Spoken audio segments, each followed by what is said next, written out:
We're beautifully spoiled by Monday's record warmth, but if you didn't already guess, it's not here to stay. I'm meteorologist Don Paul. Welcome to my podcast, Don Paul's Bits o' Blather on Weather, Climate, and this time around, a roller coaster setting up as this week progresses. 72 degrees, Monday's high at the Buffalo airport, smashing the old record by 9 degrees. And actually, the mean temperature for today was 26 degrees above average. You get spoiled. Our average high for today is 38, and we had that high of 72.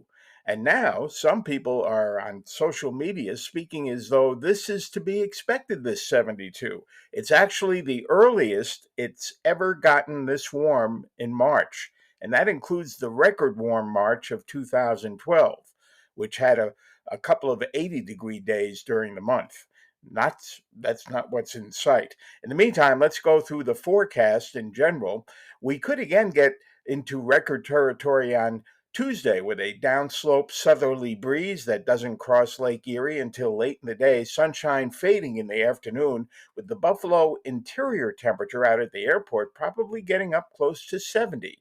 And again, way off the average mark, right at the lakeshore and along the Niagara River, not quite as warm.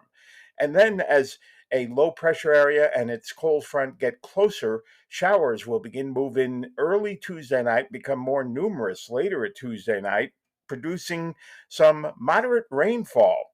And that rainfall will overspread all of Western New York with periods of showers on a much chillier Wednesday. Wednesday's high will be in the upper 20s. A local radio friend of mine called that back into the refrigerator. But again, the average high is in the upper 30s.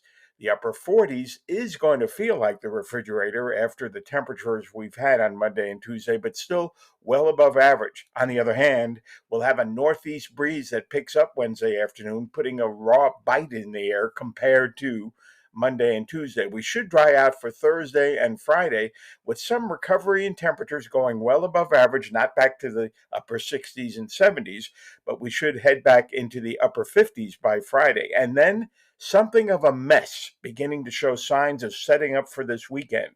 A vigorous area of low pressure and its frontal systems will be approaching during Saturday, which has the potential to bring us a fair amount of rainfall on the warmer side of that low during Saturday with temperatures in the low to mid 50s.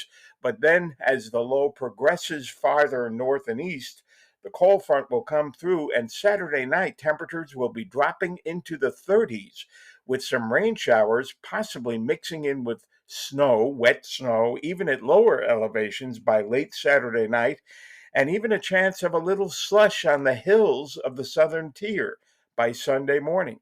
I kid you not, as Jack Parr used to say. That's for you older dudes out there. And then on Sunday, temperatures only in the low 40s at lower elevations with some rain and wet snow showers likely at times, and possibly just plain snow showers on the hills where temperatures will only be in the upper 30s. And early guidance suggests there's going to be a raw wind chill to go with that. Then the upper air pattern as we get into next week does favor a return to above average temperatures. But if you were to look at the Climate Prediction Center 6 to 10 day outlook, and it shows more above average temperatures, and you skipped over the forecast for this weekend, this upcoming weekend, you might be somewhat misled. And let's remember, as I'm recording this, it's March 4th.